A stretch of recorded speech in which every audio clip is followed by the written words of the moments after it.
Good evening, good afternoon, good morning, whatever the case may be for you, and welcome to this IKoK Chat with the Krones of the International Koalition of Krones. So happy that you've joined us for this. We've got a lot of information we want to share. We're very excited about the information and the energies and what we're going to be looking at, working with.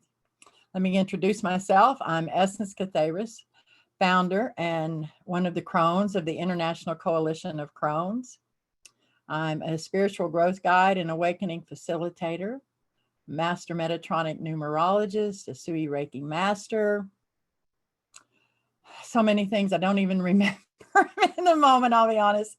My Akashic Record energy reading, I do those too. So it's nice to meet you and thank you for joining us. I want to take this time now to ask the other Krones to go ahead and introduce themselves. Kabaha, would you go this first time this evening? Hello, everyone. My name is Kobaha. I'm a spiritual facilitator, intuitive, and crystal therapist. Thank you for joining us. We've got so much information to share tonight. I'm sure it's another exciting chat. Over to you, Ariane. Hi, I'm Ariane, and good morning from far north Queensland, Australia, where we are approaching our winter, which lasts about 2 weeks. It's one of those days it feels really good to be alive, especially when fortune has shone and you're blessed to be able to live right next to the ocean to see the reflection. The other two Krones, like the other two Krones, I too like to look after those who are in the early days of their spiritual journey. And I'm also a holistic counselor, meditation therapist, Reiki practitioner, da-di-da-di-da. A lot of my work is in helping others, especially those who are struggling with their emotions or are overwhelmed. And thank you for joining us. It's going to be a very interesting program. Thank you. Thank you, Ariane. Thank you, Kobaha. Before we begin, we're going to take a few moments to center and bring ourselves together and create the sacred space in which we're going to be working tonight and sharing knowledge and information and perspectives. And in so doing, the way we do that is with the use of the Metatronic Numerology IM keyword phrases most significant to the work of the IKoK. Now, if you would just take a deep breath or two, bring yourself to center before we begin and relax and ground. I'm going to read the IM keyword phrases for these frequencies. The first one is what we call the heart of the IKoK, and it is the 2266 dual frequency. Its IM keyword phrase says, I am the master of divine balance. Through the remembrance of the singing of the sacred cosmic song of self, I ignite creation of new realities. I am that which rebalances and heals. The next frequency is the 2277 dual frequency. We call this the four cornerstones of the work of the IKoK. I am the form of the sacred structure of collective reality known through the awakened divine rational mind. I build reality upon the foundation whose cornerstones are honor, integrity, responsibility, and expansion of sacred perspective. I am the master builder of collective galactic realities. Would like to share one last thing here. Would like to let it be said that I, Crone Essence Katharis, we, the Krones of the IKoK, hold no answers that can be considered 100%, nothing finalized. What we do hold are perspectives and possibilities. What we share, the information we share, the teachings we share, once shared, become potentials. Okay, now we'll begin. The title of this chat this evening, or the starting point, I guess you could say, is the value of community action. We're going to be looking at what does that mean? What does that entail? How does it relate to, especially to what I am always sharing, what we are always sharing even, that you cannot separate the physical from the spiritual. So what does it mean, the value of community action? We're going to get into that in a bit and share about that. Let me see where to begin. You'll have to forgive me. I am going to be having to search in my notes quite a bit this evening. I didn't get a chance to type them all up, so they're not as organized as I would have preferred them to be, but we'll get through it anyway. We've got some major events coming up. On the 26th, the first thing we've got, on the 26th, we've got a total lunar eclipse. All right, is the first lunar eclipse of the first eclipse season of 2021. Let me find those, that information, those dates there. Okay, here it is. An eclipse season, they repeat in cycles about every 173.3 days, and there's usually 2 a year.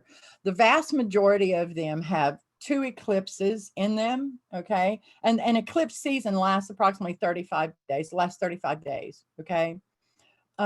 There's most generally 2 eclipses, 1 lunar and 1 solar in any given eclipse season, but depending on when the first eclipse of a season begins, there can be 3, and it will either be, if there are 3, there will be either a lunar, a solar, and a lunar, or a solar, a lunar, and a solar. Okay, so it runs like that. The last time we had an eclipse season with 3 eclipses in them was in the June-July eclipse season of 2020. You probably, some of you may remember that was on the 22nd of May of 2020 was actually our second IKoK chat, and we talked extensively about the eclipses in that chat. This was also the chat where Madame Blavatsky shared information with us about the term she uses, magnificent chaos. And the reason I'm mentioning this is because what is going on now with this eclipse and other information with this eclipse seasons is directly related to that. It goes back even farther, but is directly related to that. Okay, if you didn't get to see that chat or weren't with us, or you haven't watched it, you can find it on our YouTube channel and watch it. It was titled Magnificent Chaos, and it was recorded for May 22nd, 2020. Interestingly enough, this recording and this chat that's related to that, we're looking at May 21st, 2021. You see that number frequency work going on there? Okay. Okay, so just for the record, all right, so that you know, and we'll be talking more about this eclipse season in detail in the next chat. I'll have more information. But so we've got a total lunar eclipse on May 26th.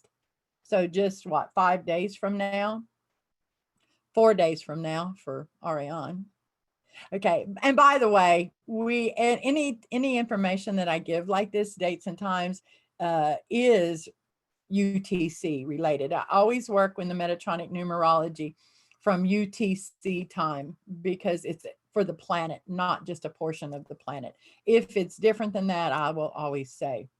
So that's a total lunar eclipse on May 26th in this first eclipse season.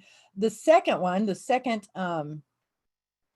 eclipse in this eclipse season will be June 10th of 2021, and it's an annular solar eclipse.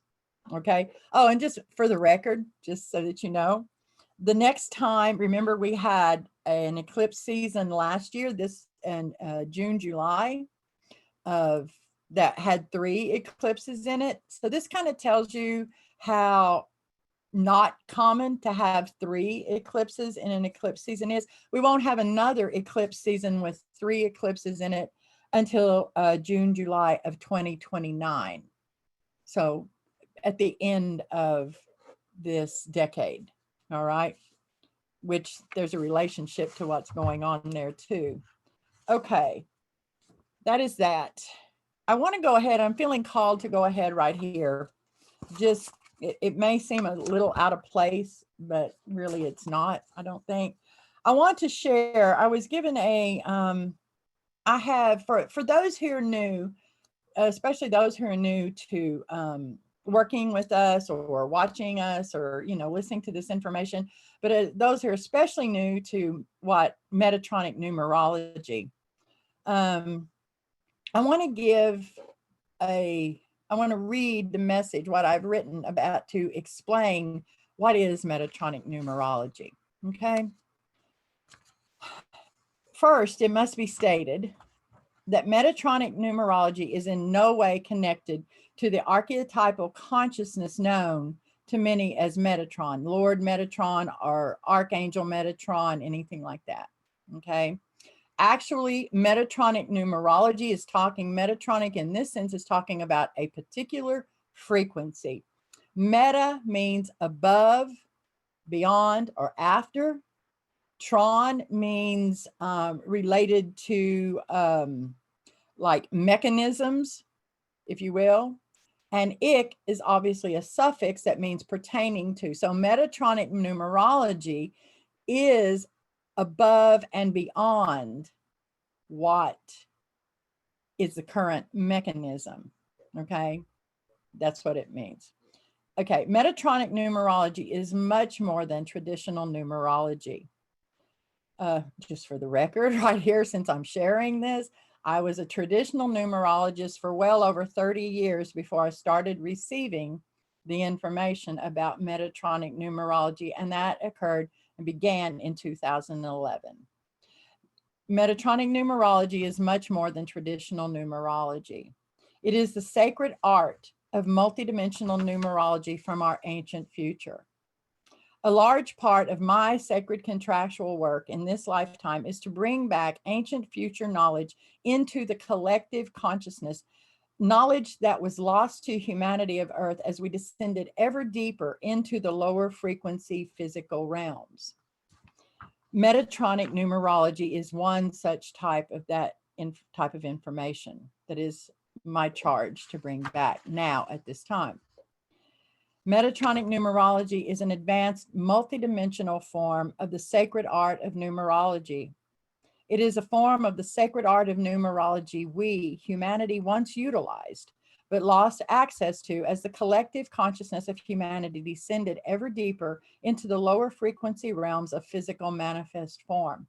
It is now being gifted to us once again from the reality plane of the sacred ancient future civilization and city of light of Shambhala, where it has been held in safekeeping.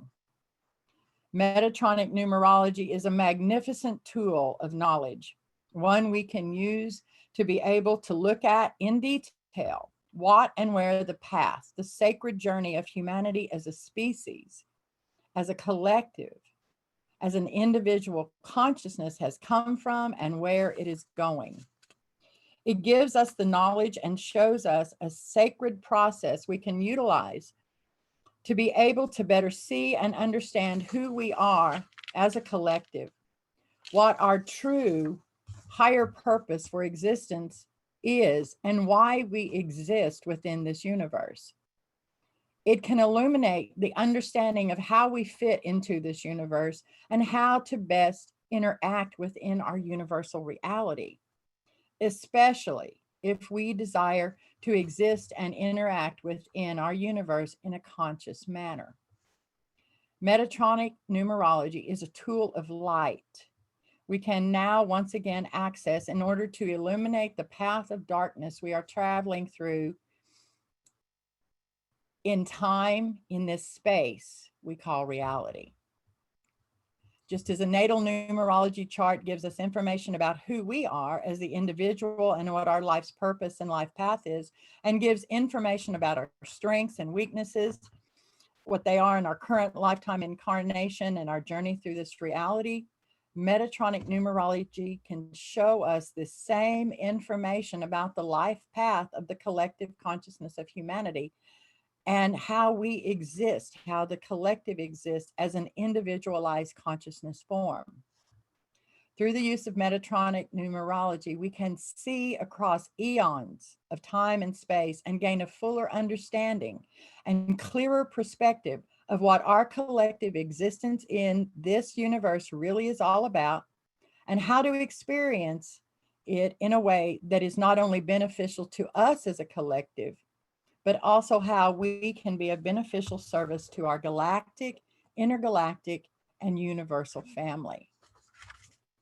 So I hope that has made a little better understanding of what Metatronic Numerology is and how it's used, and what an amazing tool it really is to the collective. Okay, let me, you know what, Kabaha, did you bring a deck of cards? No? Okay, can you, is there any way you can get one quickly or not? Yeah? Would you please do that? Yeah, just run, get it. Okay, thank you. We hadn't talked about that, so I hadn't asked her, but I'm hearing to ask Kabaha to go ahead and draw us a card there real quick. So while she's doing that, let me talk about another thing real quick that's going to be of significance energetically, or is of significance energetically for what's going on in the collective right now. And this is, and I'm not going to go into a lot of detail because I'm known for too much detail. It's a Virgo thing, I think. But I want to give a little bit of insight in what's the solar cycle that we're in. Okay, first of all, the experts, okay, because we've been tracking as a society, all right, we've been tracking solar cycles since 1755. The solar cycles are the cycles of the sun, all right, that run approximately 11 years, you know, give or take. They're not all exactly 11 years, but you can say the solar cycle is an 11-year cycle. So they're semi-predictable, if you will, in the larger pictures. And remember, since we've been tracking them since 1755, we've gained a little bit of insight in modern times. And that would be considered in modern times, because I'm hearing to make it clear that our ancestors, our ancient ancestors, civilizations such as the Mayan, the Egyptian, and many others that came long before us, and even others that were long before them, did track these cycles as well. We just kind of think we invented it right now. But anyway, so we're in solar cycle 25. It began in December of 2019. The experts have predicted that this solar cycle will be very weak. And so far it has been, okay? And what we mean by weak is the number of sunspots and solar flares that directly affect Earth, okay? Solar cycle 24 was an extremely weak cycle, one of the weakest that we've had in a long time. And so many of these experts, and when I say experts, I'm talking about, you know, meteorological, NASA, you know, things like this. We're talking about people who deal in astronomical knowledge, okay? And they're predicting that 25 will be as weak, if maybe not weaker, than solar cycle 24, and they're even predicting that would be leading us, that we might be leading into what they call a modern grand solar minimum between the years from 2020 to 2053. Now, the last time that this occurred was, it occurred from 1645 to 1710. and it was known as a little ice age. Now that was a 65-year, and yes, I do realize that that is before the official tracking in 1755, but they can look back and look at other determining factors as how they determine this. So that's what they're saying. But now that was kind of the official knowledge put out about solar cycle 25 of what we could expect. And like I said, so far it's been correct. But now there is another team of scientists who are looking at, once again, I'm not going to get into all the details, but it is a 22 years magnetic cycle that they say influences the 11-year solar cycles to the extent that they're saying, no, we believe from what our data shows and looking back at past cycles where we've seen like this, that it's going to be one of the strongest solar cycles we've ever experienced since we began keeping track. So interesting. This is going to be significant later on when I share some more information, but I wanted to just, while I was waiting on Kobaha to go get some cards and come back, I went ahead and shared that. So Kobaha, sorry about that. I know last minute notice, but we didn't talk about it, but they said, let's do it. So over to you. I should have remembered actually, but I forgot. Anyhow, I'm going to use that deck again. Work Your Light by Rebecca Campbell. So let's see. I've got shivers already. That's interesting. That's going to be a biggie, I think. Oh, wow.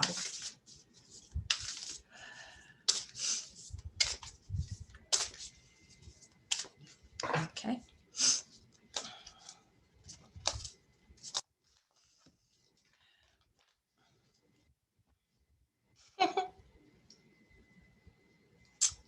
Okay. Yeah, I understand why I had shivers. The great gathering, it's all coming together. Soul tribe. Look at that. Can you see it? Yes, yes. Beautiful. That's beautiful. I mean, come on. The connection with community. Right. Helping each other. Community action. Exactly. Yeah. Beautiful. Yeah. Okay. Thank you. That makes sense. That makes sense. Mm. Yeah. I'm hearing that the reason they asked you to go ahead and pull a card when we really hadn't brain cramp thought about doing it is simply for that, simply to say we're here, okay, and a confirmation.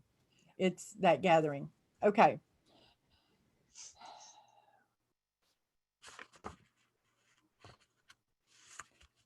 I believe we will go ahead and turn this over to Ariane to share her information. You ready? Yes, yes, indeed. It was an interesting card there, Kobaha. It sort of gave me a nice segue. Okay. On the last chat, I spoke about the 166 dual frequency I am keyword phrase and its impact on me personally. I spoke of how I had to dig deep into the energy and the meaning of that keyword phrase in order to fully understand how it could aid me. I spoke of how I understood that this was work I had to do, how I knew it was work for me, not only on a personal level, but for me as an individual aspect of the collective and on the work that I do on behalf of the entire collective consciousness of humanity and beyond. Last week, I focused mainly on the work I needed to do for me as an individual. Today, I'm going to talk again about that work, but I'm also going to be speaking of how we can use this to aid not just an individual, but the entire collective. And I'm not talking just humans, I'm talking about all beings. I'm talking about how we can utilize the energy of healing and how we can do this work of healing for all on the planet. In this lifetime, I've only been on my conscious spiritual journey for a little under 7 years, which isn't long in the grand scheme of things. So I don't know how the physical and the spiritual came together, sort of worked together in those earlier times.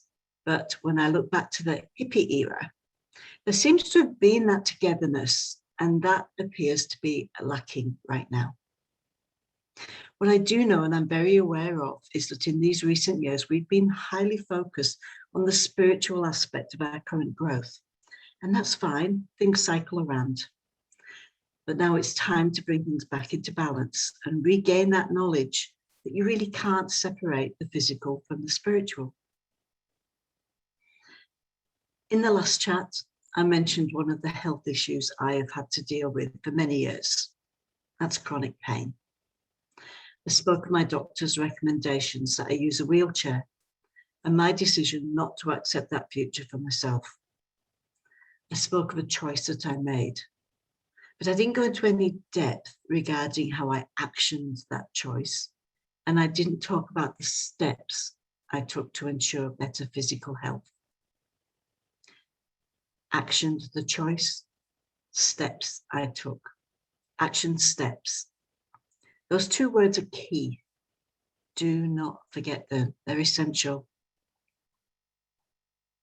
Right. I, like you, am an individual part of the collective. I'm one of the threads in the tapestry of life, just like you are. What I do affects the collective.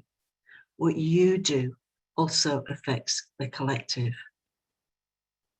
If at that point in my life, when the doctors told me I needed to accept that wheelchair, if at that time I'd simply asked people to pray for me, to send energy, as so many people do when life's difficult, if that was all I had relied on, I probably wouldn't be alive today. I personally know people, family members, who have died because they relied purely on energy healing. Now, I'm not saying it doesn't help. One of my main skills is distance healing. Science has proven through quantum entanglement that energy really does move in that way, from one point on the globe to another point on the globe, and that some people are proficient in actioning that. But you, a starseed, light worker, or whatever you want to call yourself, you can send all the loving, healing energy you want, but it won't help in the recipient's physical world unless action steps are also taken. And if that doesn't happen, if action steps are never taken, well, what's the point? We might as well pack up and give up on the human race. So let's delve a bit deeper about action steps. And we can use my experience as an example. I was supported by many people, doctors, physios, chiropractors, family, friends, and all that supportive energy could just as easily have been channeled into supporting me into accepting my limitations, accepting that wheelchair and the inevitable worsening of my condition. That energy was being caringly given, and it was being gratefully received. But if I had sat there and waited for that energy to do the work for me, nothing would have been achieved. How I did use that supportive energy was to quit my job, to move to a place that's more energetically suited to me next to the ocean. And I started to learn to move again. And it was hard. It was very hard. It pushed me right out of my comfort zone every single day, many times a day. I started with getting out of my chair and walking across the room. It took me 4 months to be able to walk out of my apartment to the lift, across the lobby, out of the door, across the road and onto the beach, about 500 meters, a quarter of a mile. And then I would rest on the sand for a couple of hours and then start the long journey back. It took me over 2 years to wean myself off all the drugs. And all the time I was receiving caring, supportive energy. If I hadn't had people around me supporting me energetically, could I have found the strength I needed to take those action steps? If I was doing it on my own? Probably not. That energy that wasn't given in a spiritual way, by the way, through meditation or distance healing or Reiki, it was simply people caring and helping. And it was essential. But it would have been useless if I hadn't used that support to take the action steps that I did. There's a synergy at play. It's a synergy that we seem to be losing touch with, especially during this last year or so when we've been so isolated from each other. That synergy is brought into play by the community supporting the action steps needed to bring about the desired result. I'll say that again. That synergy is brought into play by the community supporting the action steps needed to bring about the desired result. And that synergy is what we need to start to focus on in order to bring about collective healing. There are many starseeds who ask why they're here. You see it on Facebook all the time. What's my role? What's my job? What am I here to do? And here's the answer. The collective. Individuals form the collective. Individuals form the community you live and work within. You are a member of your community. You are an aspect of the collective. Yes, they're just words, and it doesn't matter which words you prefer, but what it means is that you are a part of the energy source of your community. You are a part of the needed action steps to bring that healing energy into the physical world. How do we do that? We do what we are here to do as Starseed.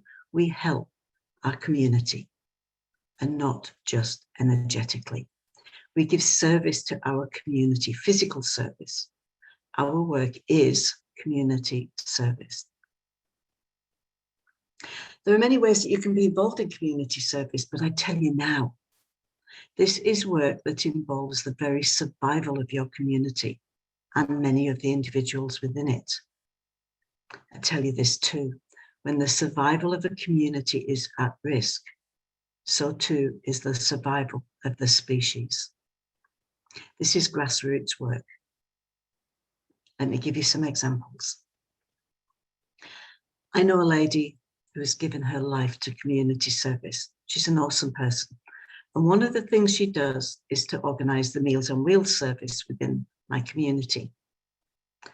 Without this work that she does, many elderly people would have no outside contact with the world.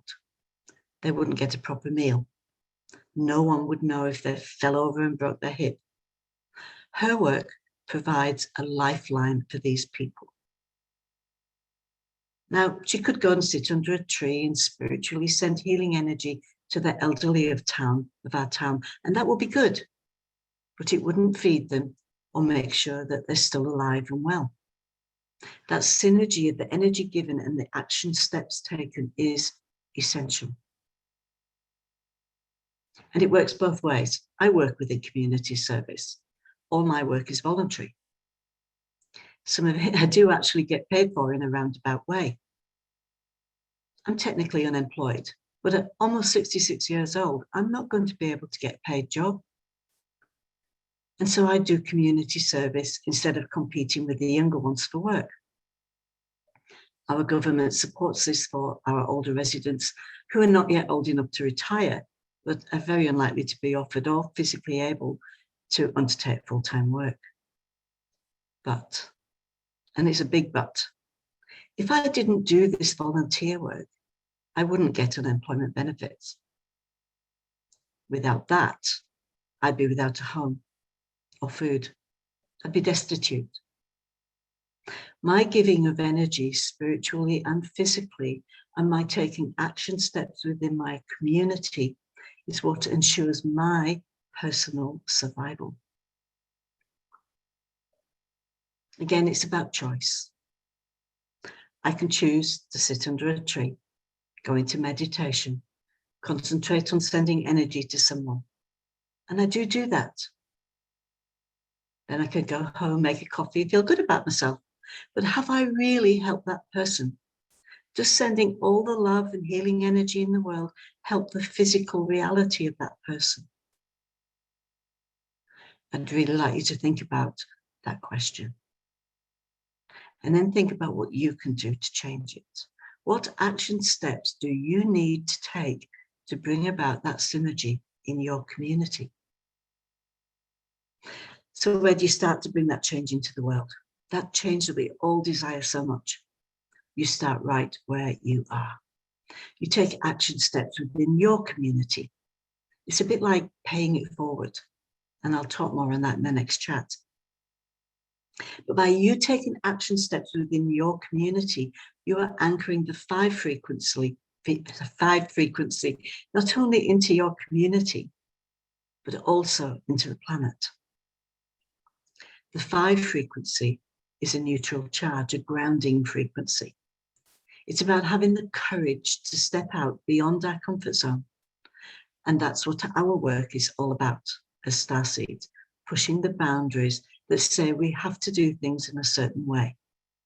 It looks for positive change, this 5 frequency. It looks for what else out there might be true. And it teaches the right use of free will. You cannot separate the physical from the spiritual. And honestly, you need to tattoo that on your arm so you can't forget it. We are human. And although our spirit isn't confined within our physical body, it is tied to it for this lifetime reality. We cannot separate them and remain alive in this reality. Energy and action. That is the synergy we need to make the changes and the choices we as a collective, as a community, need to make in order to heal and to move into a better future. Have a think about that question. We'll be talking more on it at the next chat. Thank you. Back to Essence. Thank you. Thank you so much, Ariane. Beautiful share. Wise words. Thank you. Ariane talked about that 5 frequency there and this lunar eclipse that's coming up, all the things that I gave this information about before we moved into Ariane sharing. We are so deep in 5 frequency right now. This lunar eclipse, this solar cycle, among others, but the baseline frequency, okay, that we are being bathed in. And when I say, I'm not just talking about, oh, for the next couple of weeks, or I'm talking about for at least the next decade, okay? We are being bathed in this 5 energy, because this 5 energy creates change. And change, growth is what? Constructive freedom, constructive growth, constructive change. This is what our focus is. And it begins with, like we talked about in the last chat, like I've shared, it begins with switching around, okay, coming at this from the other direction now. This is what we're being shown and pushed to do. Focusing on the physical and allowing the spiritual to follow it naturally. And in so doing, because this is a cycle, we exist in a reality that cycles and spirals, okay? And in so doing, it's just simply time. I've got a message that I received this morning that I'll be sharing later, explaining this more. But right now, just like we keep saying over and over, and I believe I told you on the last chat, I was going to say this so many times you were going to want to hit me, but it's true. You cannot separate the physical from the spiritual. And we're just here to offer perspectives and knowledge and insight as to what that means and how to actually work with that and move forward with that into creating change, not just for us personally, but that's where it always starts. It starts with us personally. Okay. It's not about ignoring self and just working for everyone else, because it has to start with self. It always has to start with self, because we're all one piece of this collective. Okay. Kabaha, I believe I'm going to turn this over to you now. Yeah. To share. Yeah, your turn. In the last chat, I mentioned that clear quartz was one of the most commonly used crystals in modern times. It is so versatile, it is known as the master healer and will amplify energy and thought as well as the effect of other crystals. Clear quartz draws off negative energy of all kinds. It balances the physical, mental, emotional, and spiritual. It cleanses the organs and subtle bodies and acts as a deep soul cleanser, connecting the physical dimension with the mind. Clear quartz increases psychic abilities. It aids concentration and unlocks memory. It stimulates the immune system and brings the body into balance. Clear quartz harmonizes all the chakras and aligns the subtle bodies. It also has the unique ability to convert mechanical energy into electrical energy and vice versa. This is known as the piezoelectric effect. Today, I would like to talk in more detail about the piezoelectric effect or piezoelectricity. Piezoelectricity was first discovered in 1880 by two brothers and French scientists, Jacques and Pierre Curie. While experimenting with a variety of crystals, they discovered that applying mechanical pressure to specific crystals like quartz released an electrical charge. They call this the piezoelectric effect. The word piezoelectric originates from the Greek word piezen, which literally means to squeeze or press. There are a variety of piezoelectric materials that can conduct an electric current, both man-made and natural. The most well-known and the first piezoelectric material used in electronic devices is quartz crystal. So how exactly does the process work? The most unique trait of the piezoelectric effect is that it works two ways. You can apply mechanical energy or electrical energy to the same piezoelectric material and get an opposite result. So applying mechanical energy to a crystal is called a direct piezoelectric effect, and it works like this. A quartz crystal is placed between two metal plates. At this point, the material is in perfect balance and does not conduct an electric current. Mechanical pressure is then applied to the quartz crystal by the metal plates, which forces the electric charges within the crystal out of balance. Excess negative and positive charges appear on opposite sides of the crystal face. The metal plates collect these charges, which can be used to produce a voltage and send an electrical current through a circuit. That's it. A simple application of mechanical pressure, the squeezing of a crystal, and suddenly you have an electric current. You can also do the opposite, applying an electrical signal to a quartz crystal as an inverse piezoelectric effect, and it works like this. In the same situation as the example above, we have a quartz crystal placed between two metal plates. The crystal structure is in perfect balance. Electrical energy is then applied to the crystal, which shrinks and expands the crystal structure. As the crystal structure expands and contracts, it converts the received electrical energy and releases mechanical energy in the form of a sound wave. The inverse piezoelectric effect is used in a variety of applications. Take a speaker, for example, which applies a voltage to a clear quartz, causing the material to vibrate the air as sound waves. In today's world of electronics, piezoelectricity is used everywhere. It is being used in technology, ultrasound, radios, transistors, computers, cell phones, and even digital watches, to name a few, use quartz crystals.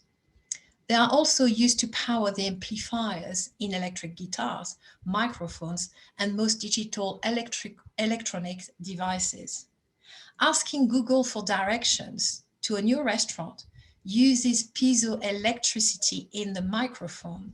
There is even a subway in Tokyo that using the power of human footsteps to power piezoelectric structures in the ground.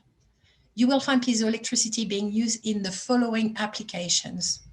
Speakers use piezoelectricity to power devices like alarm clocks and other small mechanical devices that require high-quality audio capabilities. These systems take advantage of the inverse piezoelectric effect by converting an audio voltage signal into mechanical energy as sound waves. Sensors are used in a variety of applications such as microphones, amplified guitars, and medical imaging equipment. A piezoelectric microphone is used in these devices to detect pressure variations in sound waves, which can then be converted to an electrical signal for processing. One of the simplest applications for piezoelectricity is the electric cigarette lighter. Pressing the button of the lighter releases a spring-loaded hammer into a piezoelectric crystal. This produces an electrical current that crosses a Spar gap to heat and ignite gas. The same piezoelectric power system is used in larger gas burners and oven ranges. Piezoelectric crystals are perfect for applications that require precise accuracy, such as the movement of a motor. In these devices, the quartz receives an electrical signal, which is then converted into mechanical energy to force a ceramic plate to move. With so many useful applications, piezoelectricity can be extremely valuable to medical professionals. Piezoelectricity has allowed for advancement in medical tools and technology to the point that they may be able to replace other medical treatments and devices. Piezoelectricity also provides greater accuracy and precision to medical tools, which result in a medical procedure that is more efficient and successful. With piezoelectricity, medical professionals may also be able to perform surgeries that are less invasive and therefore less risky. This can provide greater peace of mind to both medical professionals and their patients. Piezoelectric transducers are used in ultrasonic dental scalers for ultrasonic removal of plaque, which is a more efficient method than traditional scalers. Piezoelectric transducers are used in ultrasonic surgery instruments, which offer numerous advantages over traditional techniques: increased safety, visibility, precision, faster healing, and more comfort for the patient are just a few of the advantages. Ultrasonic surgery can be used in a number of clinical situations, including bone surgery, eye surgery, sinus elevation, and extractions. Ultrasonic instruments vibrate, create a wave of medical energy. This ultrasonic energy is transferred from a blade to tissue molecules, which begin to vibrate in response. The vibration improves the cutting and leads to a better coagulation of the tissue, thereby reducing bleeding. Piezoelectric sensors are used in ultrasound scanners for medical imaging, for example, for pregnancy monitoring, liver, gallbladder, spleen, pancreas, kidneys, uterus, and ovaries. Piezoelectric sensors are also used with MRI and CT imaging. Now, focusing more on the piezoelectric effect, I'm going to share with you information regarding an event that took place in Arkansas on December 31st, 2010. On New Year's Eve 2010, 5,000 birds fell out of the sky. beginning roughly at 11:30 p.m. Arkansas wildlife officers started hearing reports of birds falling from the sky in a square mile area of the city of Beebe.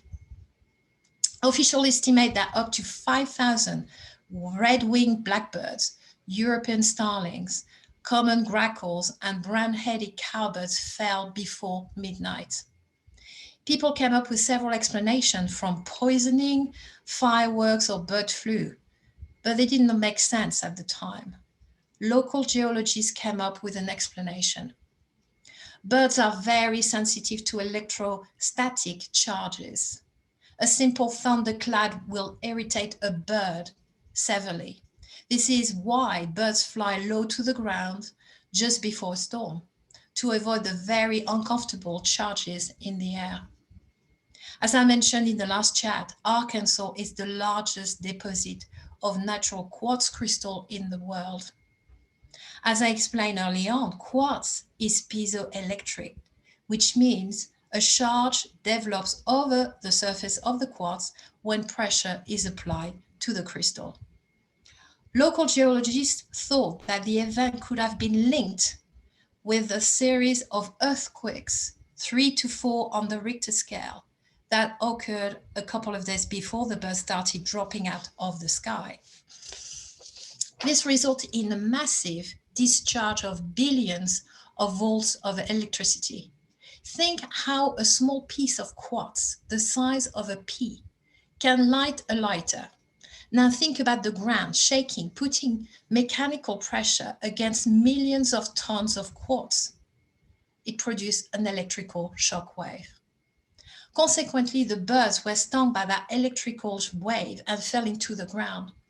They also must have felt disorientated, not being able to rely on the Earth's magnetic field as one way to help orient themselves. They collided with cars, trees, and buildings. Other than explaining the mass bird deaths, fish are also very sensitive to the Earth's magnetic field, and this could explain the massive fish die-off around the same time, not too far away from Beebe in Arkansas. After conducting autopsies, 3 laboratories have concluded that the sudden die-off of as many as 5,000 birds in Beebe was the result of blunt force trauma. It was the result of blood force trauma. They fell from so high to the ground. Now that I have demonstrated how powerful clear quartz is, I would like to concentrate on how crystals work as a healing tool. Crystals have a particular vibration and frequency, which arise from their molecular composition. Some have higher vibration than others, depending on their mineral content, color, shape, and size. I will talk more about it in the next chat. Crystal stones have a very small electrical charge within their structure, measurable with the correct instrument. Within each of our bodies, we all have trillions of cells with its own tiny electrical charge. If something is wrong with a particular part of our body, something has disturbed the electrical balance of our cells in the affected area. Microscopic electric charge from a crystal, when held or placed on the affected part of the body, will balance the body's own charge and help to give a chance to our body to heal itself. Crystals attract and release energies. They are like at the same time a transmitter and a receiver. Since they are all naturally extracted, they harness the energies of the sun, moon, oceans, and earth, all natural healing energies, to improve our state. During new moons, full moons, solar and lunar eclipses, vibrational current interacts with the earth and us, humans.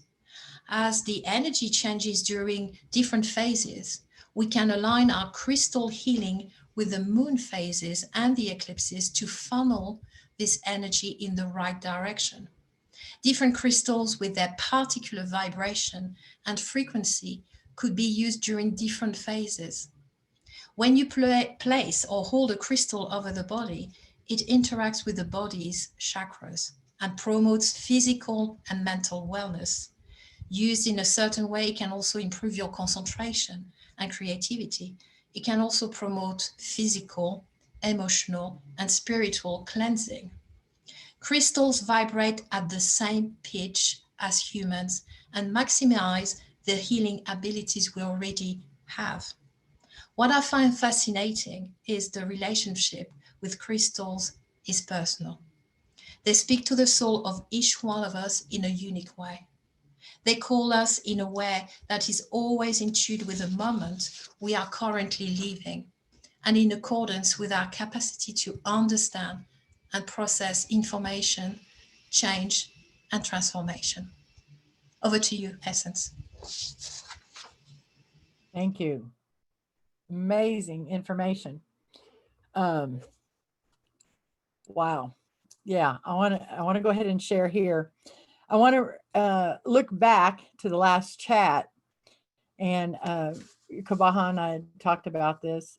I find it so interesting because in the last chat, Tutilaron, who is an aspect of self that I work with, is an Atlantean scientist, we'll just say it that way, had mentioned that there would be advances beginning in the next year or so. We would begin seeing big advances in the use of crystals and sound. And so when Kobaha, I asked her to look at this information, this piezoelectric information, there it was. Okay. It's already started. It's already a technology that's already being used, but the advances in it are getting ready to really take off, is what he was saying. The other thing I found interesting as I was looking here, and significant to me, of course, you know, this is how I work. And Kobaha shared with us that the piezoelectric effect, piezoelectricity, was discovered by the two brothers in 1880. Well, that 1880, that number there alone adds to the 17.8. So that tells us that piezoelectric energy and piezoelectric knowledge is Atlantean knowledge. And it's one of the types of technology that was misused in Atlantis. That's why we've lost so much knowledge about it. But now, as we begin this this move forward, is what I'm hearing as a collective, it's just like so much other information, the Metatronic Numerology being one of them, it's returning. So our job now, I guess you could say, as starseeds, and this is what I'm hearing, so I'm just going to share this here. Our job now is to do the work, I'm going to state it that way, in assuring that these technologies, these sacred technologies, for all technology is sacred. Okay, let's just state it that way, whether it's numerology or piezoelectric work with crystals or any other, whether it's spaceships, it's all sacred knowledge. It's all sacred technology. And now our work is to ensure that it is not misused again as this knowledge comes back into the consciousness of humanity for us to move forward, because all of this is about the necessary metamorphosis required of the human form to enable us as a collective, as a species, to become interstellar travelers and eventually leading us into galactic and intergalactic travelers. We'll talk more about all of this in subsequent chats as well. I want to look and see. I want to go ahead and share, before I get into sharing the message that I have to share this evening, some frequencies that are really relevant and strong for us to work with during this time. Okay, related to the lunar eclipse, like I said, this 5 frequency.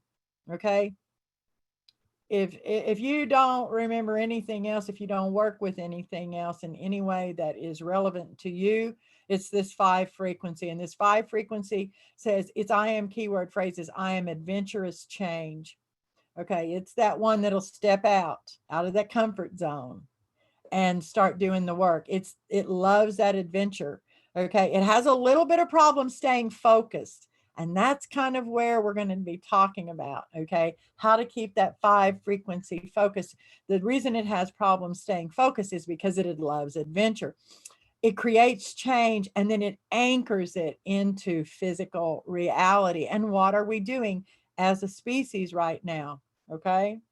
Next one is the 55. And this is also being gifted to us, let's just say it, from this lunar eclipse, and that on the 26th and through this cycle, this lunar cycle or season, excuse me, eclipse season. Its Kayan phrase is, I am the higher self aware of divine will. So that's talking about what that is saying, okay, to state it a little more clearly or simply, if that's not quite clear enough, is our communications link with our higher self, being able to clearly hear and understand what it is we're here to do, the divine will. The divine will is what this reality was originally intended and created for. That would be a simplified way of saying explaining what divine will is. Okay, the next frequency that's extremely relative right now is the 44 frequency, and this one's about the metamorphosis. Okay, I am phrase, I am structured power and metamorphosis. The metamorphosis has to be, that we're talking about here. We've been doing, like Ariane talked about, we've been doing all this spiritual work. We understand so many things spiritually now. Now it is time basically to put it into action. All right. And that action requires us to get physical, to focus on the physical form and the physical reality. This is going to make even more sense when I read the message that we were given. One more frequency that's very relative to all of this work. Now, remember, I'm not just talking about for the next few days or even the next few weeks. I am talking about the next decade minimum. All right. Things are going to get tough. I know everybody's like, they're not already. Yeah, they are already, but they're going to get tougher because we've got to step up more. This is coming on. Okay. I'm going to come back to those two predictions about solar cycle 27 and look at that from the energetic level, from the perspective that I work from in here in just a moment. But let's look at this last frequency real quick, the 4477 dual frequency. It says, I am the seed of reality, fed by knowledge gained through the synthesis of spiritual intuition and physical intelligence. I initiate and power the desired metamorphosis of the collective structured mindset. Once again, that metamorphosis. All right, I'm going to look, and I know I'm giving a lot of information, but hey, that's my job, and we're just going to throw it out there. Going back to those two predictions of solar cycle 25, okay, in a very real way, and this will once again coming up with the message I'm getting ready to share. The collective mind, especially the collective mind of starseeds as a group collective conscious mind, all right? But of all humanity, I don't want it to be, misunderstood, all right, is interacting with our sun, its consciousness, all right? So in other words, the decision hasn't been exactly made yet, exactly how hard we're going to push. We're going to see here in just a little bit. Look, we're going to look at that a little closer. Trying to see if there's anything else I want to share before I go into sharing this. I'm going to go ahead and share the message, this first message. And then I'll have a couple other things I want to touch on before we end the chat. Now, this solar cycle 25, first of all, 2 and 5 is 7.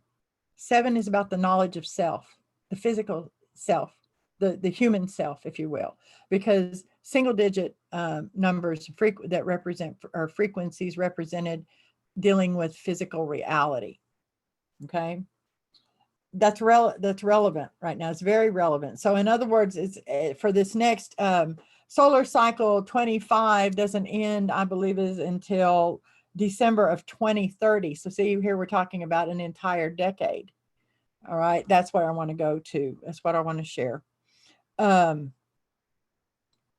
this next decade, our focus, okay, our work, our first baseline work is going to be very much in getting in focus about our physical life, our physical reality, and our physical form. Okay, you can't separate the physical from the spiritual. But in doing so, it's because, especially between now and the next Scorpio full moon, which, Ariane, can you help me remember? Do you remember, was that in May of 2022? I want to say, but anyway, it doesn't matter. Yeah, May of 2022 sometime. And remember that Scorpio full moon is when the planetary crown chakra opens and information is released for the next lunar cycle, year cycle, about the evolution of humanity, humanity's consciousness, and the immortals of Earth. All right. So this is actually what we're doing now is related to what information we just got from that planetary crown chakra opening on May, don't remember the date now, but it was the last chat we did. Okay. Okay.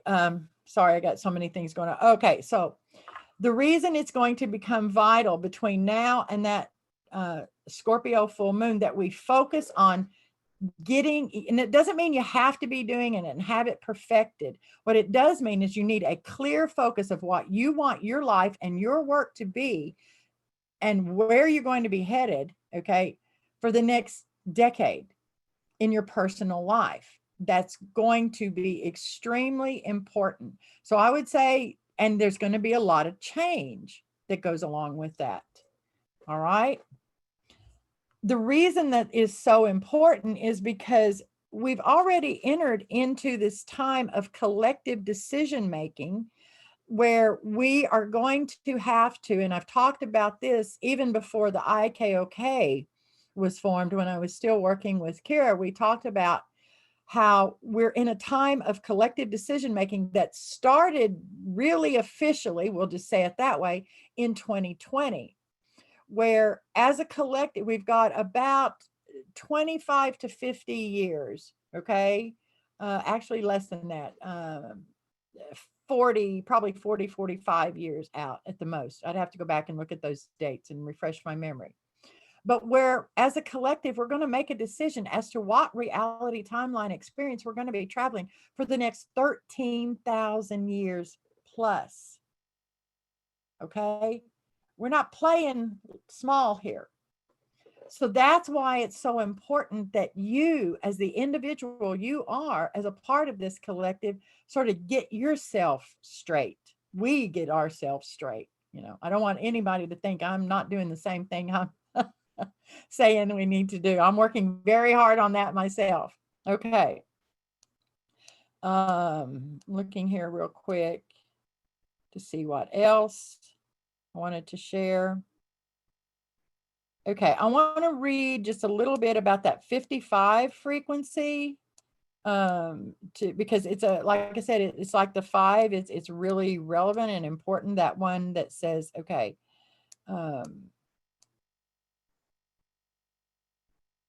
Okay, actually, let's look at the 44 and the 55. Okay, the 44 frequency is the frequency where the igniting of the spark of the group collective conscious mind that lies dormant in the 2 frequency occurs. Within the 44 frequency is where ruling and governmental bodies work at their best, where those in positions of power learn to come together and to work toward what is best for everyone concerned. This frequency is where we learn to come together and act in accordance for all as one. This is the frequency where we truly learn to create and work within group collective conscious minds. The 44 frequency is also about metamorphosis. The new path into the multidimensional realms we, the collective consciousness of humanity, are beginning down will change us and our perceptions of reality. This new path will change us in ways that at this stage of our journey, we cannot yet even begin to imagine. At this point in projected space and time, we are only beginning to think about and comprehend what the concept of a universe of infinite possibilities looks like and how it responds and operates. Remember, metamorphosis is beyond simple ordinary change. Change makes your reality different, but metamorphosis births you into a completely different and new reality. Metamorphosis is being born anew into a reality you never even knew existed before. This is the type of metamorphic change we must experience individually in order to move into the Metatronic consciousness energy round reality, the next stage of our individual and collective evolution, and begin working fully within true group collective conscious minds. All right, now that 55 frequency, remember it says, I am the higher self aware of divine will. The 55 is the frequency of the individualized awareness of the higher self. This is where the spark of the divine heart that lies dormant in the 1 frequency is ignited.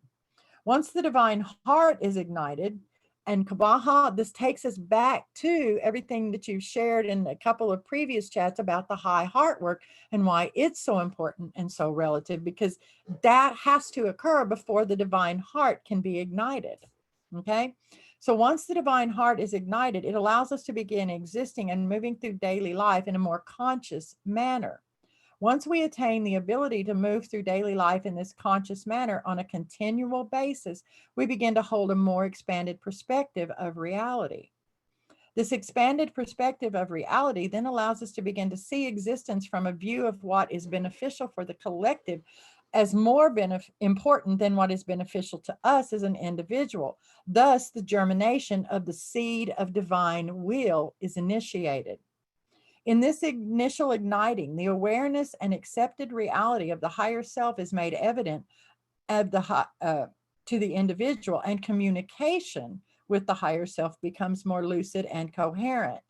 When the connection to the higher self is accomplished and a clear communications link is established, then the understanding of divine will begins to transpire in a way that brings it into our daily life that is more easily understood and implemented in mundane reality.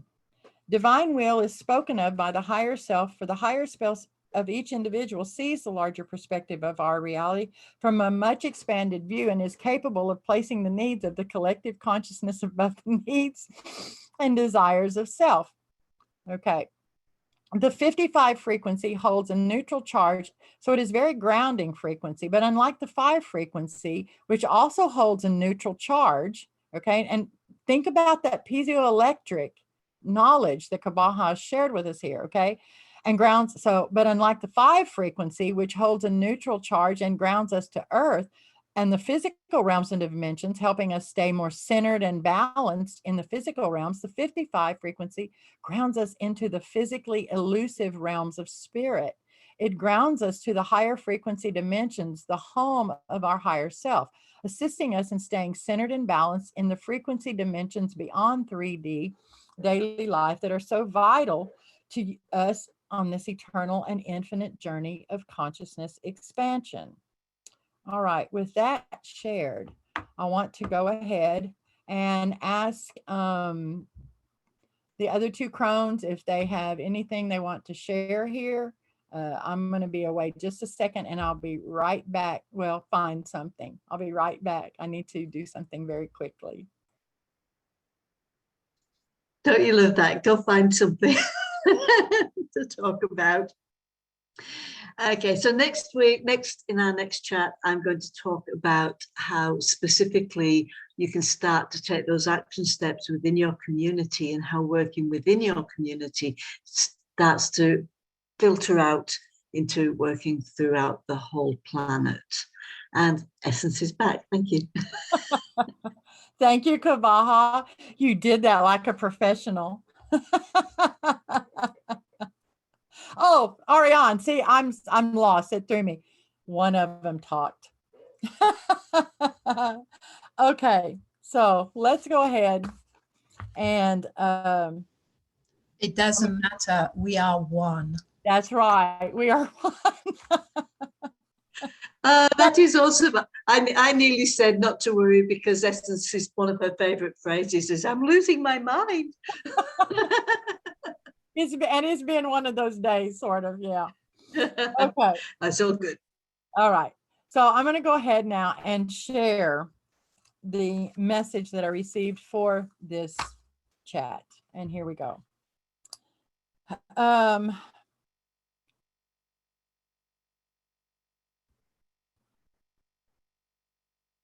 Now, okay, I want to preface this because the way it starts out, I need to preface it because this information came in when I was looking at all of the information about this sun cycle 25, and just so that you understand,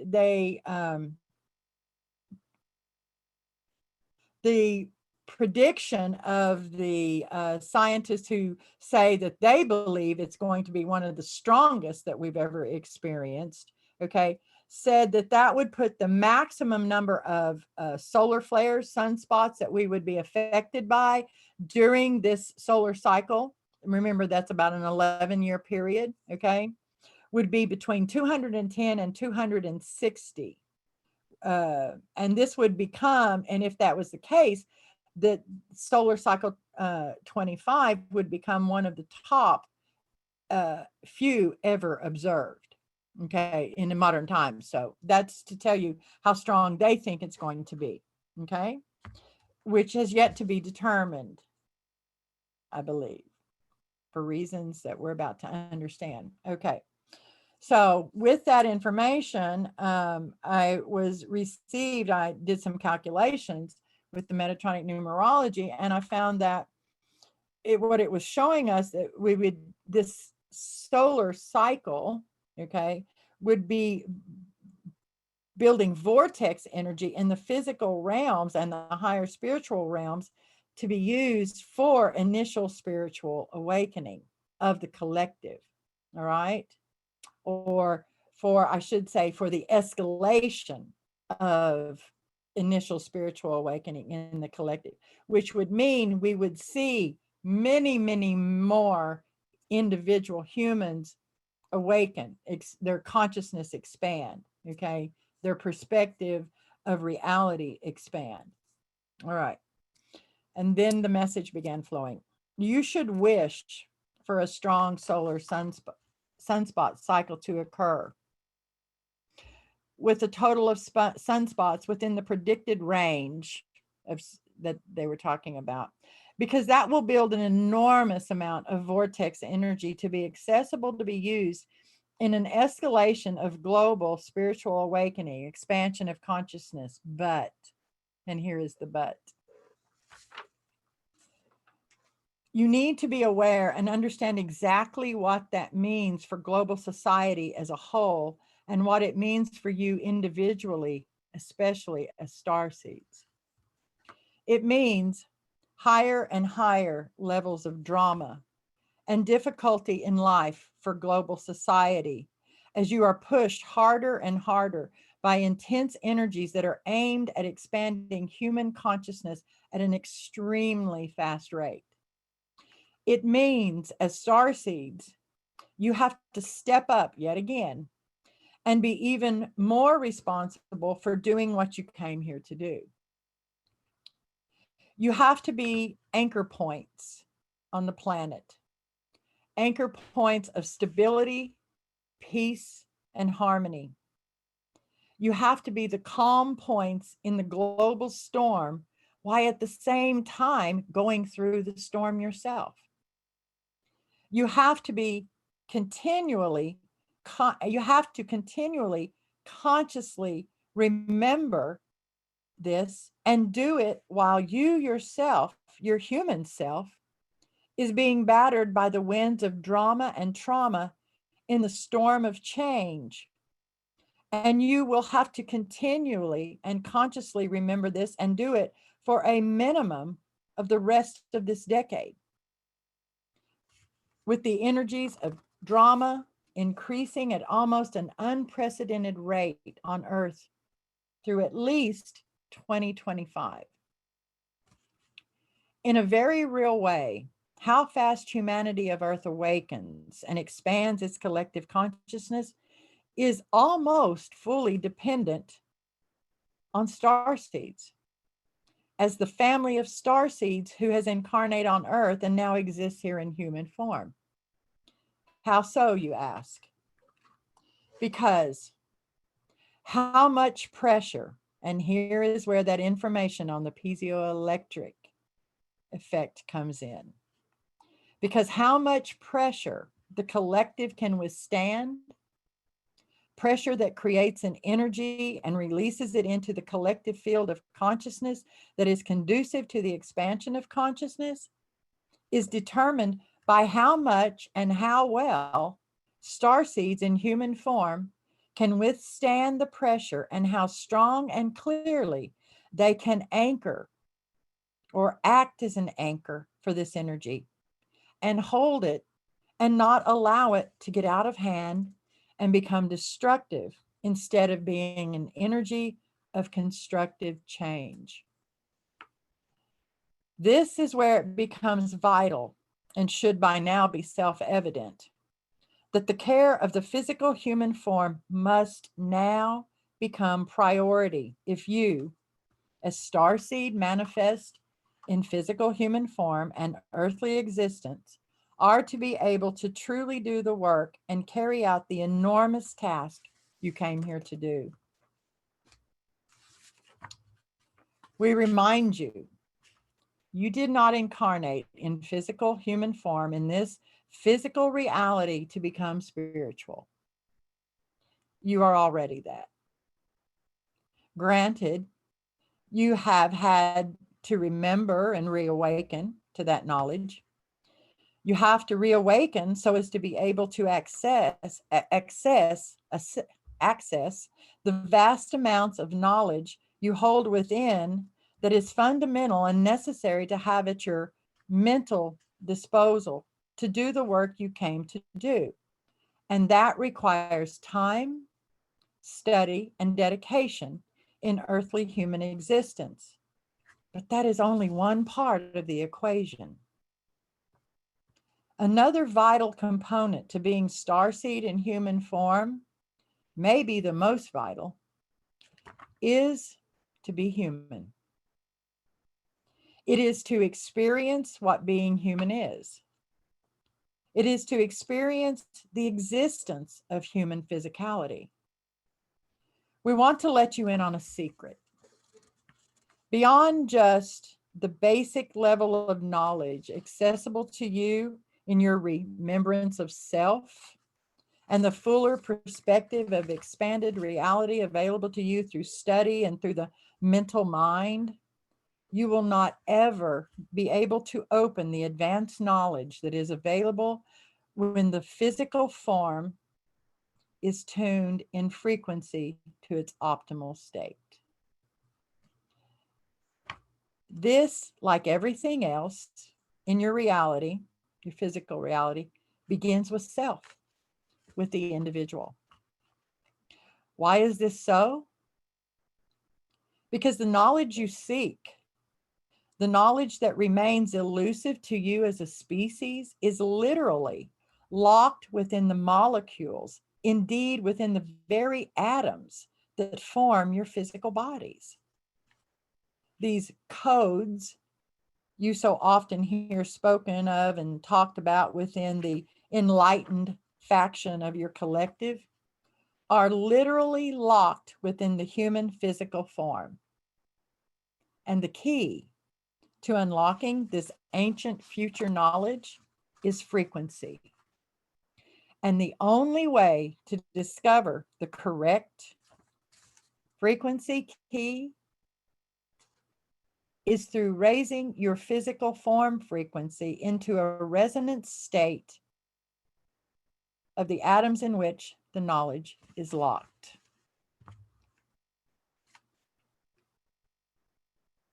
Just as the only way to discover the exact and correct frequency of a quartz in each individual piece of quartz is unlocked.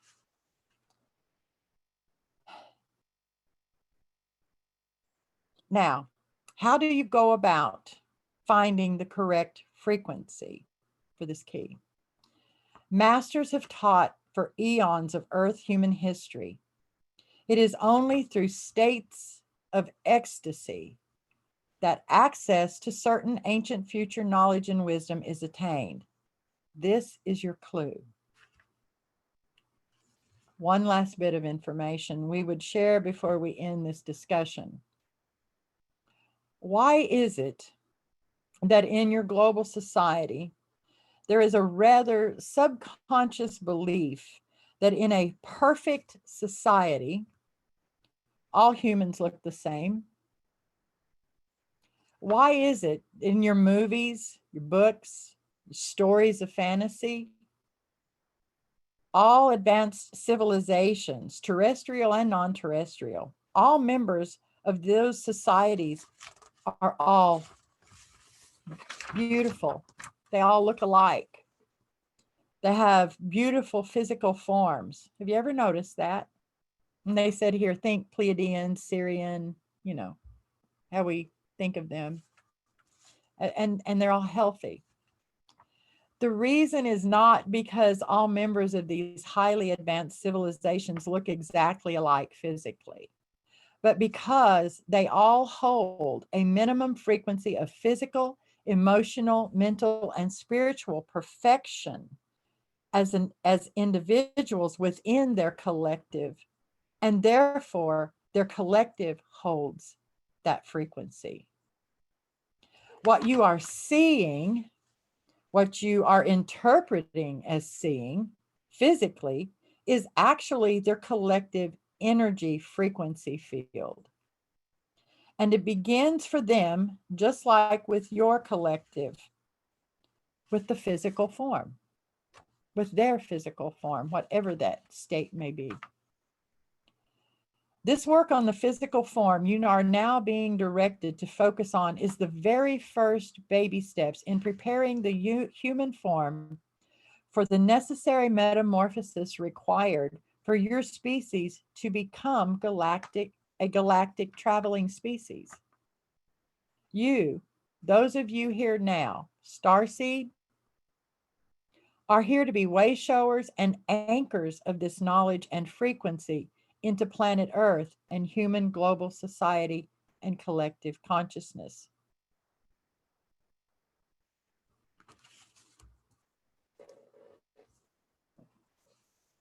This is why now, not just us, okay, not just us as in the IKoK and what we're doing, but we're seeing this everywhere, and I'm sure many of you are too. There is a refocusing back on bringing the physical back into a better state. The physical form of this species as a whole has gotten in very bad shape, let's just say, all right? And we're not, bottom line is we're not going anywhere if, like Ariane talked about, we just send energy and don't take the action steps.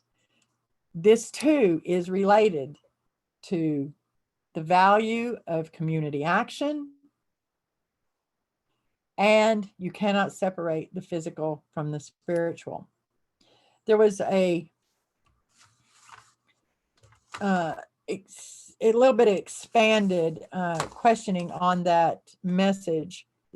What I read was where the actual message ended, but they asked this question, okay, why do you think such bad eating habits have become so prevalent in human society? I want us to look at that. Literally, our diet, our physical diet, okay? And they also wanted to ask, why do you think all natural medicines, and here they're not talking really about medicines for physical health. That term is natural medicines. They're talking about more like Well, honestly, they're talking about things like peyote, natural medicines, about psilocybins, these sacred, what are now known as sacred drugs. Okay. They said, well, why do you think all natural medicines that induce states of ecstasy have been made illegal or taken under control? They want us to really look at these things like this as well. Okay.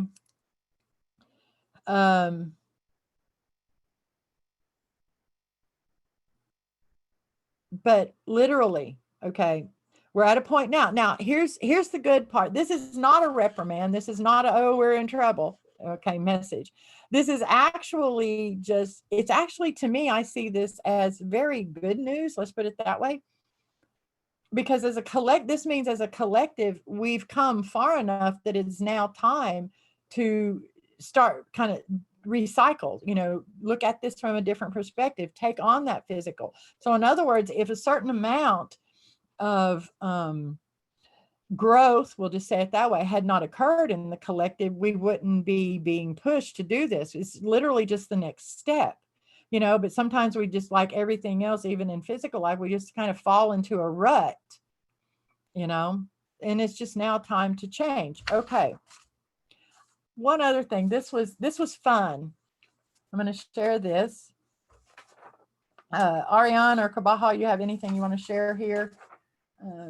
No? Okay. Okay, so and I, like a lot of in the work that I do, I handwrite most of my work, especially messages. That's just the way I work. So as I was writing this message that I just shared with you all, certain words I call it light up, because what they do is, this is once again normal for the way I work and everything, but certain words all the way through this message would light up and show themselves. Okay. And this was about an 8-page, handwritten message. So what I did, every time one lit up, as I was writing, I just underline it so I know to come back, because this is what they told me to do. And then when I got finished, I came back and I wrote down those words or phrases. There were a couple of phrases involved in that. And I saw there was another message in it. Well, interestingly enough, it divided itself, and without going into all the details, it divided itself. There were 12 different words or phrases, 11 of them, and that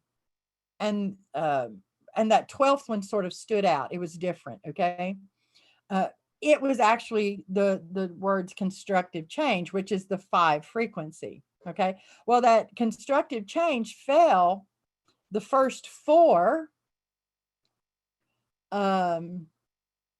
words or phrases all added to 5. Makes sense. Okay. Then there were 7. Okay. So we have 4 and 7. And the last 7, they didn't all add to 5. As a matter of fact, only one of them added to 5. I will say that what did show up twice was the 1910 one, which is about a karmic imbalance. And we'll look at that in another chat about this. But when I added the numbers of all of those 7, it added to 5. Okay. And that constructive change, when we just look at adding those words, the numbers in those words, brings us a 711. That 711 is the frequency that tells us we've got to step up and take on more responsibility. So then, using key words that I know belong to these, here is the message. So it's a short message that was hidden in a code within the longer message. All right.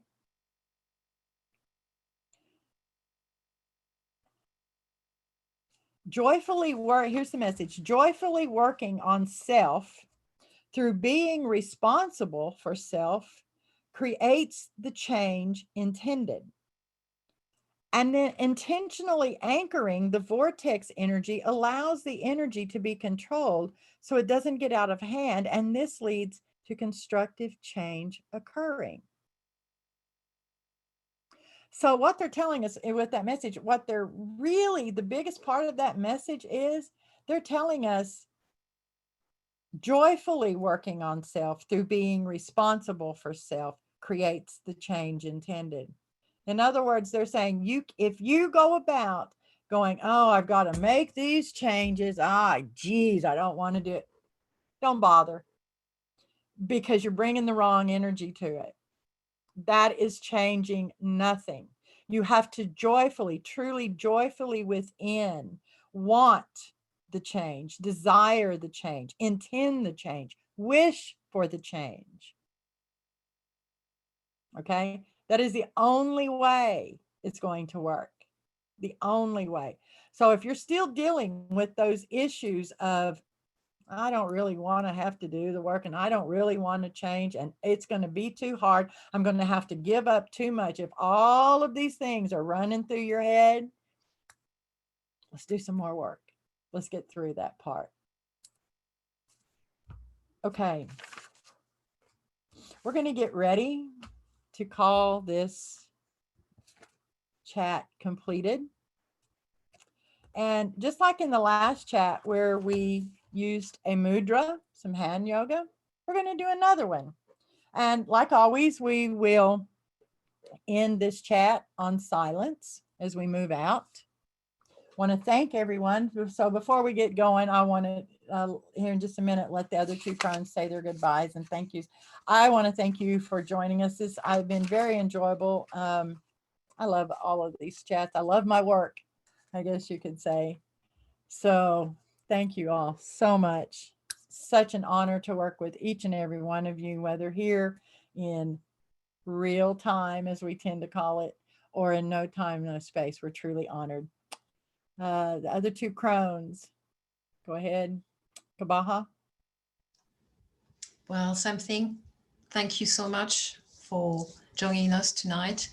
And like Essence, I was thinking about what you shared with us tonight and saying, yeah, it's not going to be easy, but within me, and I hope for some of you it's going to be the same, the excitement of the change. And the key word here is to be responsible.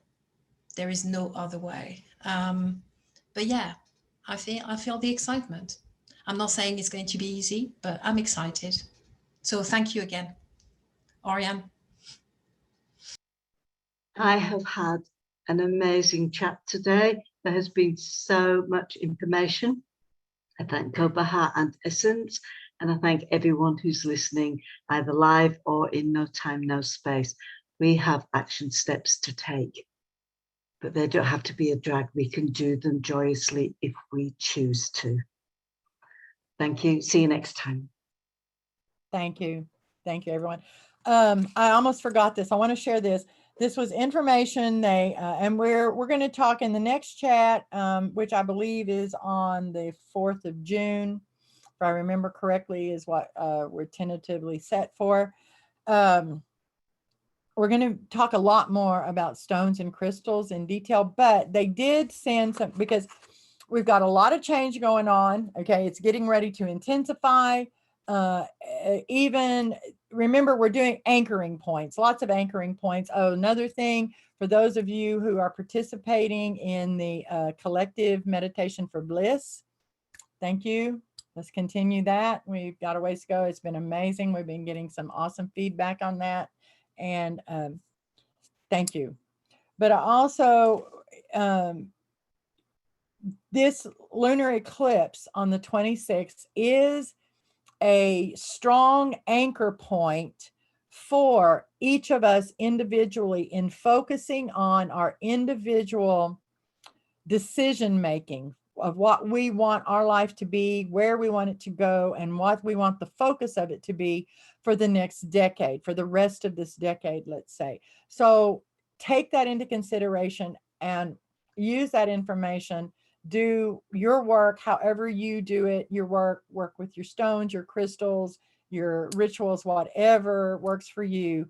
And let's get started on really starting to try to bring into focus what it is we want to do you, each of us individually, as our life for the next decade, for the rest of this decade. Now, with that stated, they gave 2 stones that they are recommending for that, okay? Because this change is going to get pretty intense, and it already is. But okay. And interestingly enough, the first one they mentioned is soapstone. And here's a soapstone cylinder that I work with. I really love. Okay. Soapstone is soothing and balancing. It creates a positive, calming energy field. It prepares one for changes in life. I wonder why they recommended that. And it promotes truth, logic, and rational and creative thinking. Soapstone. All right.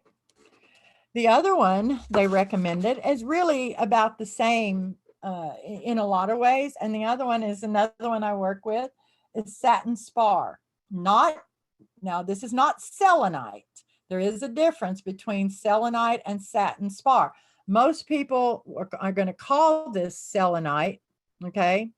And even if you go, even to most stone dealers or shops, they're going to be calling this selenite, but it's actually satin spar. Now, satin spar and selenite both are a form of gypsum. But let me just, if you give me just a second, I'll grab some selenite and show you the difference. I've got a selenite plate back here. I didn't think to grab it. So you can kind of tell the difference. Okay. You can see here where the satin spar is a milky white, okay? The selenite is clear. Okay, there's a different, and there's tabs on the back of this. This actually has, oh, I forget what they're called right now, brain cramp, but it's a little water in there so that they're hard to see. So, but anyway, so you see the difference? Let me hold them this way between the satin spar and the selenite, how they look.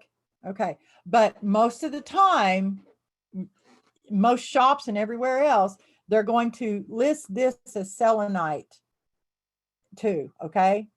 All right, just so that you know.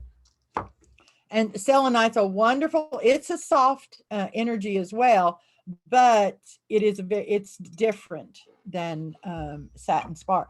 Now, satin spar, just like the soapstone, is calming. It soothes the mind. It brings clarity. It's great for de-stressing. It promotes creative thinking. It helps release energy blockages, and it helps increase your vibration at a rate that is beneficial to you. In other words, slowly and gently. It actually, because you can make frequency rate changes within your form that can cause you issues, whether they be physical, emotional, mental, or spiritual. So the satin spar is really good at helping with that. So, okay, I almost forgot that. So now that we've done that, let's get ready to end our chat. And once again, for those who are here, we'll have the after chat. I do believe Kabaha has to leave us this evening. I think she's got someplace she's got to be.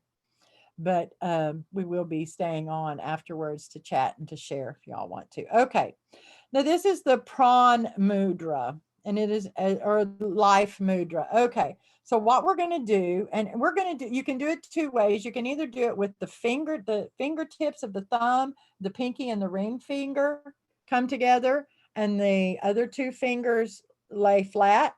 Okay, and you want to lay the hand down like this. Okay. Not up, down. Okay. So in other words, in front of you, they'll be like this. But we're going to go ahead and we're going to put the thumb over the nail instead of bringing the tips together this time. You can do it either way.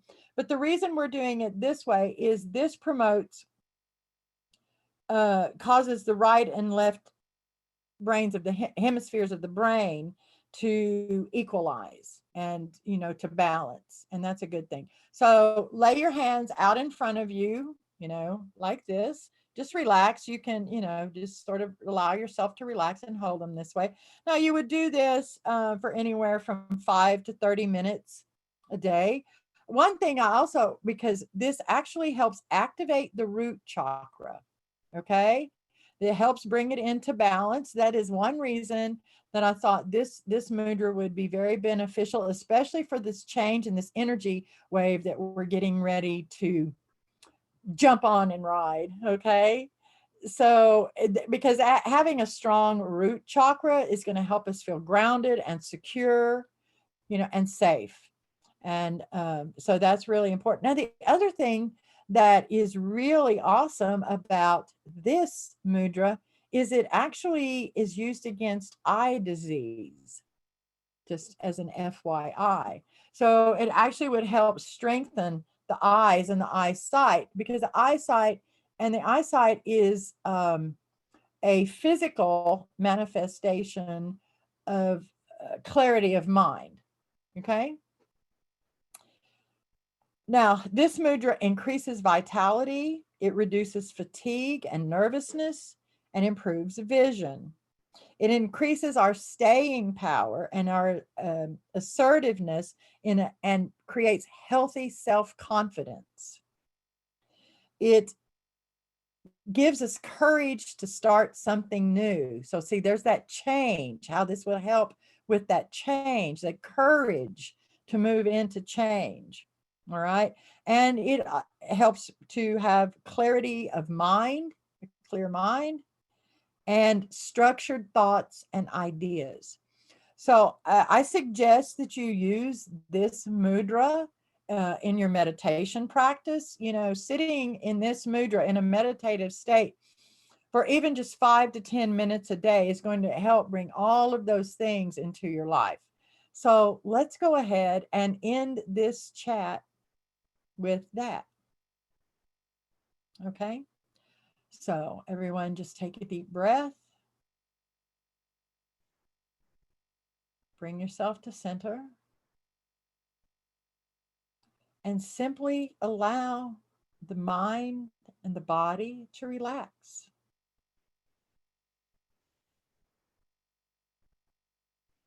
See the thoughts just simply move across your mind like waves in the ocean. Don't attach to them. Don't try to rid yourself of them. Just simply let them flow. And they will come up and they will move down, just like the waves in the ocean. They will ebb and they will flow.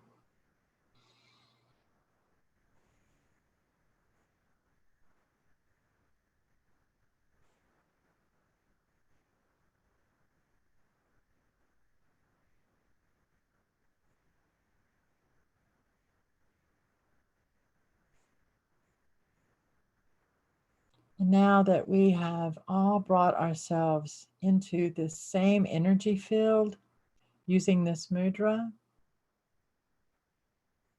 let's now just let the energy of calm, peacefulness, clarity of mind and of thought, and of clear inner vision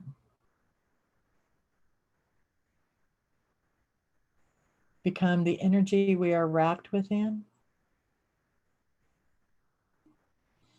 Take a deep breath.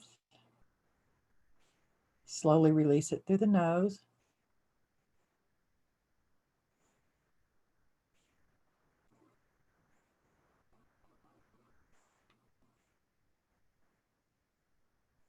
And one more deep breath. And gently blow it out from the mouth, slowly and gently, and envision it enveloping the entire planet and benefiting every form of life on this planet. Inhale and exhale.